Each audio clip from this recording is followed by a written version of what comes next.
hukumnya haram. Buat juga dosa besar. Kedua, puasa dan juga sunat. Puasa tak boleh, puasa fardu tak boleh, puasa sunat tak boleh. Puasa fardu maknanya puasa yang okey, puasa wajib ada berapa?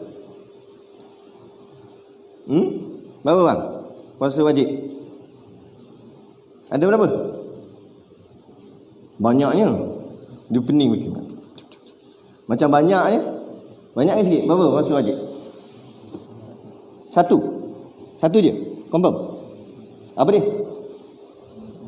Bulan Ramadan. Lagi ada tak khilaf di kalangan para alim ulama yang di sini?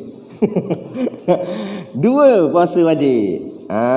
Tak apa, tak tahu hari ni ambil tahu.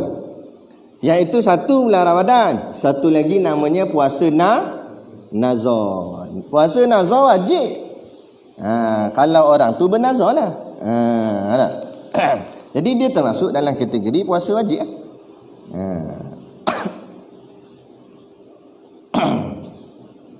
Ketiga, membaca Quran. Ketiga, baca Quran. Sekejap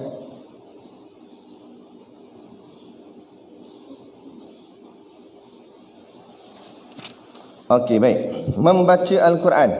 Ni panjang lebar. Kita dengar betul-betul dia punya perbincangan dia. Dan ada orang tanya dalam soalan dia dalam hantar WhatsApp. Okey, baik. Hukum membaca Al-Quran bagi orang yang junub dan haid. Pertama, hukumnya haram jika membacanya memang dengan tujuan qiraah. Tujuan qiraah maknanya, qiraah tu artinya niat dia nak baca Quran. Hukumnya haram. Atau disertai tujuan lain seperti berzikir. Setengah pandangan kata pun zikir pun jadi haram juga kalau dalam keadaan junub dan haid. Dan pegangan ini dipegang oleh beberapa ulama, disepakati ulama, antaranya Imam Nawawi, Imam Ar-Rafi'i, Imam Ibnu Hajar Al-Haytami dan juga Imam Romli.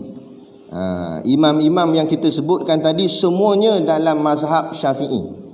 Imam Nawawi, Imam Rafi'i, Imam Ibnu Hajar Al-Haytami, Imam Romli. Dan pendapat inilah yang dipegang. Dan yang kedua, ada khilaf di kalangan ulama. Maknanya tak jadi haram jika membacanya memang dengan tujuan berzikir, bukan dengan tujuan qiraah. Jadi haram tu terangkat, tak jadi haram. Yang ni bahagian khilaf, maknanya pendapat ulama yang lain. Siapa? Jumhur. Kebanyakan ulama yang sekarang mengatakan bahawa sekiranya dengan tujuan zikir dibenarkan. Tapi kalau tujuan qiraah, tetap sama macam ulama yang dulu-dulu tetap mengatakan bahawa hukumnya haram. Baik. Imam Az-Zarkashi, salah seorang ulama, dia kata haram tetapi pada ayat yang tertentu yang hanya ada dalam Quran. Ayat yang tak ada disebut dalam lain tapi disebut dalam Quran, yang tu je jadi haram. Contohnya Hamim, Alif Lam Mim Ra Ta Ha Yasin. Itu. Adapun ayat-ayat Quran yang biasa disebut di luar, maknanya menjadi sebutan biasa seperti bismillah, alhamdulillah, subhanallah, dibolehkan. Itu pendapat Imam Az-Zarkashi. Maknanya dalam masalah ni dia berlaku khilaf yang sangat besar. Khilaf di kalangan ulama yang sangat besar. Kemudian lagi dia kata, panjang juga, dekat 3 muka dia hurai bab tu saja. Imam Ibnu Hajar Al-Haytami menyebutkan di dalam kitabnya Al-I'ab Syarah Al-Ubab bahawa Ibnu Munzir dan Ad-Darimi dan selain keduanya memilih apa yang diriwayatkan oleh Sayyidina Ibnu Abbas dan lainnya bahawa boleh bagi orang yang sedang haid dan junub membaca seluruh Al-Quran. Ia juga satu kaul dalam mazhab Syafi'i. Imam Az-Zarkashi mengatakan pendapat ini adalah dalam kaul jadid. Ada ulama yang berpegang bahawa kata boleh baca Quran bagi orang yang dalam keadaan haid. Satu pendapat iaitu Ibnu Munzir dan Al-Darimi. Dan dia kata itu pendapat Imam Syafi'i dalam kaul jadid. Kita kena faham Malik bukan Imam Syafi'i, kerana beliau sendiri tidak membolehkannya seperti mana yang dipilih oleh Imam Haramain dan Imam Ghazali. Kalau Imam Haramain, Imam Ghazali haram, tak boleh. Tapi Imam Malik kata boleh. Jadi kita simpulkanlah, senang.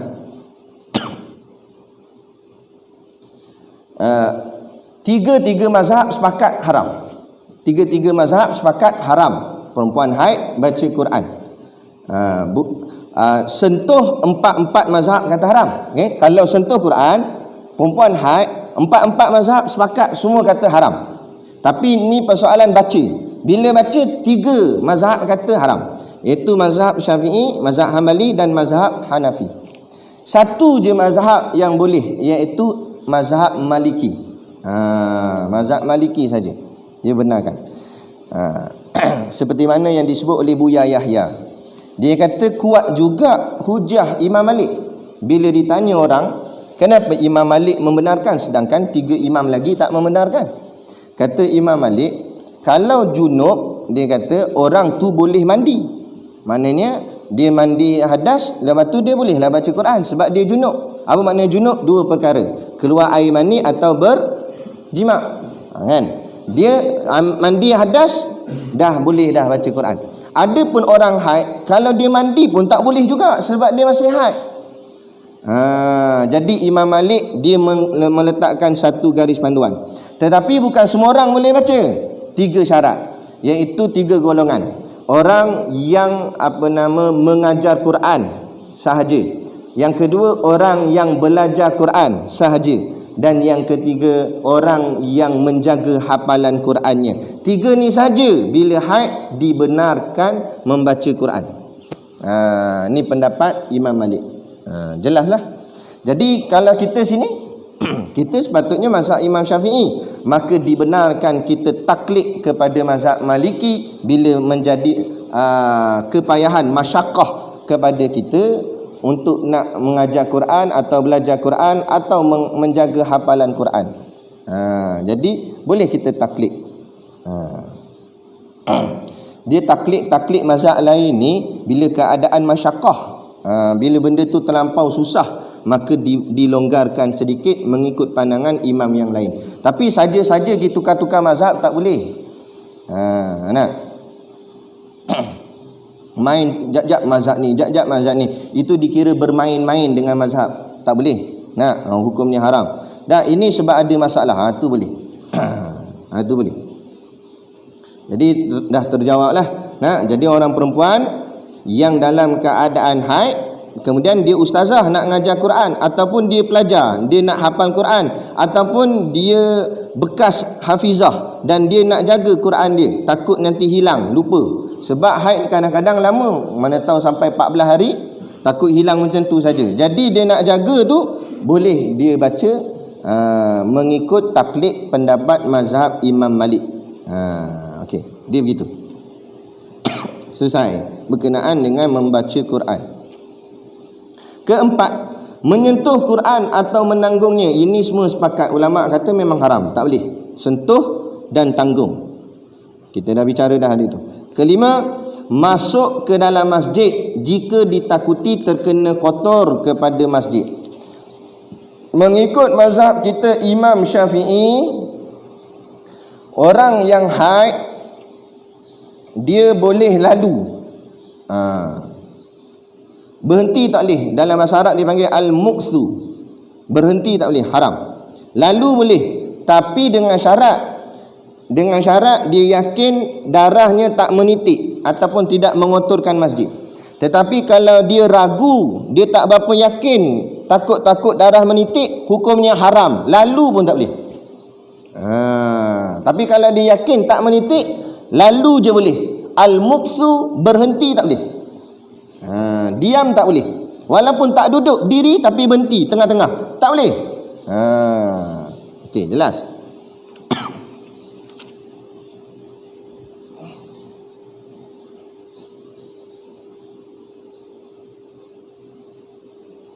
Tapi perbuatan lalu tadi tu, kalau tanpa ada sebab yang munasabah, maka hukumnya makruh. Tapi kalau ada sebab, contoh dia nak ambil anak dia anak kecil, tiba-tiba lari masuk dalam masjid, dia nak ambil lah, itu tak apa, terangkat makruh. Tapi ni saja lalu. Kan, dia nak tengok muslimin, dia lalu saja, padahal dia haid, makruh hukum dia. Tapi kalau ada tujuan tertentu, tertinggal anak kunci dan sebagainya, ambil, itu hilang makruhnya, hukumnya harus. Tapi dengan syarat tadilah, yakin tidak menitik atau mengotorkan masjid. Tetapi bila dalam keadaan dipanggil darurah, kata Buya Yahya, darurah contohnya tengah-tengah malam ke 12 ke 2 pagi ke apa, musafir jalan. Jadi suami dia bentilah masjid nak singgah semayang. Tadi tak semayang lagi, nak singgah semayang buat jamak maghrib isyak singgah. Jadi dia duduk kat luar tu dia takut. Takut ada ancaman sebab tempat gelap dan sebagainya. Jadi dia masuk dalam masjid tu kerana tunggu suami dia habis semayang. Sedangkan dia haid. Yang tu dibenarkan ulama. Kerana apa? Darurah. Ataupun hujan terlampau lebat, tak ada tempat berteduh, dia pun masuk dalam masjid berteduh. Darurah dibolehkan. Saja-saja tak boleh. Sebab haid. Tu maksud dia.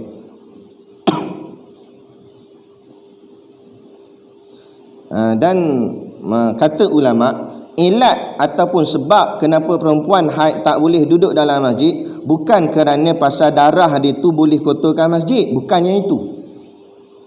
Tetapi kerana Allah yang menetapkan perempuan haid tak boleh duduk dalam masjid. Itu saja. Selesai. Jangan kata sebab tu. Bukan sebab tu. Memang tak boleh duduk. Habis tu perempuan yang haid kemudian dia nak dengar kuliah, macam mana? Masuk masjid tak boleh. Okey. Kita kena faham dulu apa makna masjid. Yang mana dipanggil masjid, mana bukan masjid. Adakah bila disebut masjid, semua bangunan masjid tu panggil masjid? Tak. Okey. Bila sebut masjid, dia ada 3 nama. Pertama memang masjid lah, tempat semayang. Yang kedua dipanggil harim. Yang ketiga dipanggil ruhbah. Apa tu harim, apa tu ruhbah? Okey, ruhbah ialah bangunan yang lain sama ada bercantum dengan bangunan masjid ataupun tidak, tetapi di dalam kawasan masjid. Dalam kawasan pagar masjid dipanggil ruhbah. Contoh ruhbah kita kalau di pondok ni, pejabat pondok tu panggil ruhbah. Habis kalau perempuan haid, dia kena masuk mesyuarat pondok, kan? Dia haid, adakah dia kira masuk masjid? Tak masuk, tu ruhbah, tu bukan masjid. Tu. Dan ulama kata tak boleh buat tandas dalam masjid, melainkan kalau ruhbah baru dibolehkan. Jadi ni masjid, kan ada bilik ni kan. Lepas tu kita pergi buat bilik air dalam bilik ni, tak boleh sebab bilik tu masih lagi dikira dalam masjid. Nak masjid kena luar. Sama ada bangunan lain ataupun yang bukan masjid. Harim pula ialah dipanggil serambi masjid. Serambi ni maksudnya kaki 5 ataupun tepi-tepi masjid. Ni yang simen luar ni, mozaik kat luar tepi ni, itu panggil harim. Baik, masalah harim berlaku khilaf di kalangan ulama. Kata setengah ulama harim termasuk masjid. Bila harim termasuk masjid, orang yang dalam keadaan haid duduk dia atas harim pun tak boleh. Haram. Contoh tu tangga tu kan, dia haid, tak kira lah mak ayah dia ke mak ayah tak adalah haid, mak dia ke kakak dia ke datang nak tengok adik ni di tahfiz muslimat ni. Jadi sementara ni nak buat makan-makan mihun ke apa, pergi duduk kat tangga tu. Tangga tu harim. Kalau haid tak boleh. Satu pendapat kata haram, tak boleh duduk. Sebab apa makna harim? Harim ni tambahan daripada masjid, sekiranya jemaah penuh, orang akan semayang di situ. Tu panggil harim. Contoh kalau masjid itu terlampau penuh, orang akan semayang dekat luar tu. Tu panggil harim. Habis tu perempuan muslimat yang ni haid macam mana ni nak mengaji? Atau macam mana? Tengok belakang. Belakang tu lah tok guru asingkan. Yang belakang tu itu dipanggil ruang untuk orang yang dalam keadaan haid untuk duduk dengar kuliah. Dia tak boleh masuk dalam, duduk belakang. Yang kat simen. Kalau kita perasan, kalau pergi belakang tu, kita tengok ke atas, dia punya bumbung tidak bercantum. Bumbung dia tidak bercantum. Tok guru buat bagi pisah supaya sebenarnya setengah pandangan ulama kata cantum tak cantum tu bukan cerita dia. Cuma nak keluar daripada masalah khilaf atau masalah keliru, maka dipisahkan dindingnya, dipisahkan bumbungnya supaya dia ternampak terpisah dengan masjid. Jadi belakang tu bukan masjid. Jadi kesimpulan macam mana? Kesimpulan dia macam ni. Abu Yahya buatkan satu conclusion. Dia kata gini, nak tahu masjid tak masjid, tanya orang yang buat masjid tu. Masa dia mula-mula wakafkan masjid tu, dia niat masjid tu sampai mana? Bila dia niat sampai takat tu lah masjid, lainkan masjid. Jadi tanya Tok Guru Siddiq Noh, Tok Guru kata yang Tok Guru niat masjid sekitar dinding belakang tu sampai tepi ni, itu saja masjid. Yang belakang-belakang sana tu bukan masjid. Jadi orang perempuan haid boleh duduk belakang, dalam tak boleh. Tu. Dia yang diniatkan masjid. Kalau dia tambah, contoh asal masjid kecil, lepas tu dah orang makin ramai, dia pergi pun tambah mozaik buat besar. Kalau dia niat itu pembesaran masjid, jadi masjid. Masa dia tambah tu dia niat apa? Ini tambahan masjid sebab masjid kecil tak muat, tambah lagi jadi masjid itu. Kalau tak, dia bukan niat tambah masjid, dia kata dah ini nak saja nak buat ruang kosong aja, tak jadi masjid. Bergantung pada niat. Tu kesimpulan dia. Kalau nak kira khilaf, terlampau banyak khilaf. Jadi mudahnya begitu, bergantung pada niatnya, takat mana yang dikatakan masjid itu. Itu maksud dia. Keenam, tawaf. Tawaf ni dia, kerana tawaf ni berat dia macam solat juga, cuma berat solat lagi lah. Jadi kalau solat pun haram bagi orang haid dan nifas, maka ulama kata tawaf juga pun haram bagi orang haid dan nifas, yakni tawaf fardu atau tawaf sunat. Kenapa tawaf dikira berat juga?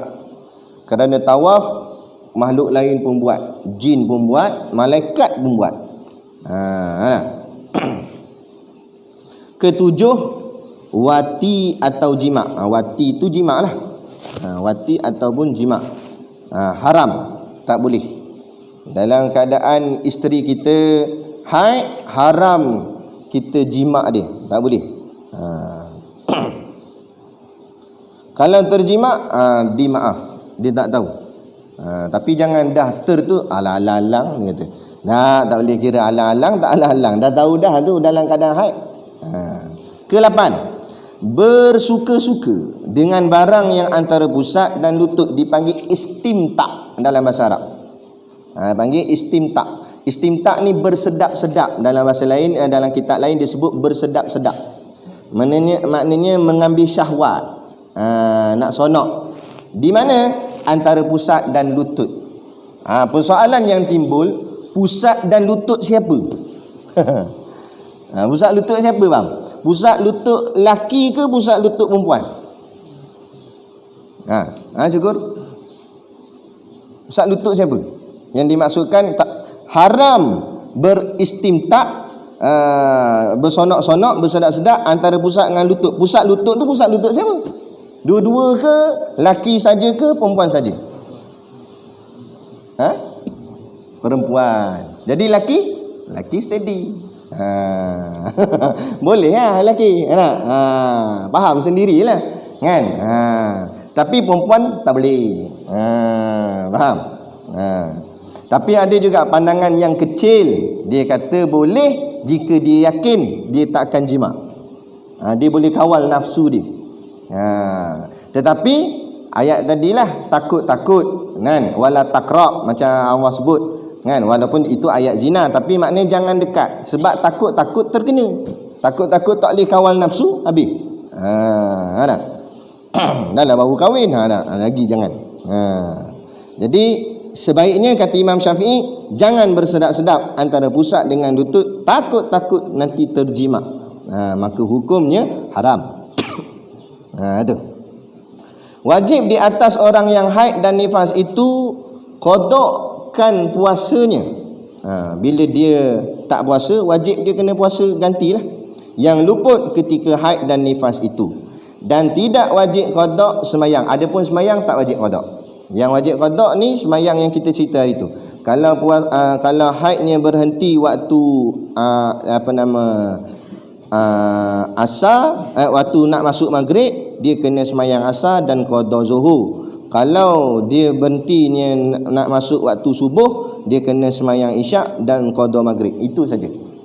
Yang kena qada. Lain-lain tu yang sepanjang 7-8 hari tu dalam keadaan haid tak sembahyang tu tak wajib qada. Yang wajib qada hanya puasanya sahaja. Okey. Kemudian tambahan yang tak disebut dalam kitab ni ada disebut dalam kitab yang lain, iaitu talak. Talak tak boleh. Haram suami mentalakkan isterinya dalam keadaan haid. Haram, tak boleh. Adapun talaknya sah, dipanggil talak bid'i.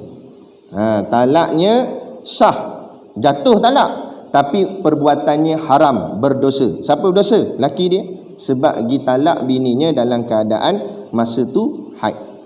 Tetapi jika isterinya tak tahan dengan suaminya, maka isterinya yang minta diceraikan. Maka suami pun ceraikanlah, sedangkan isterinya dalam keadaan haid. Nama talak tu dipanggil talak khulu'. Kena belajarlah. Dia ada banyak talak bain kan. Ni talak khulu' nama dia.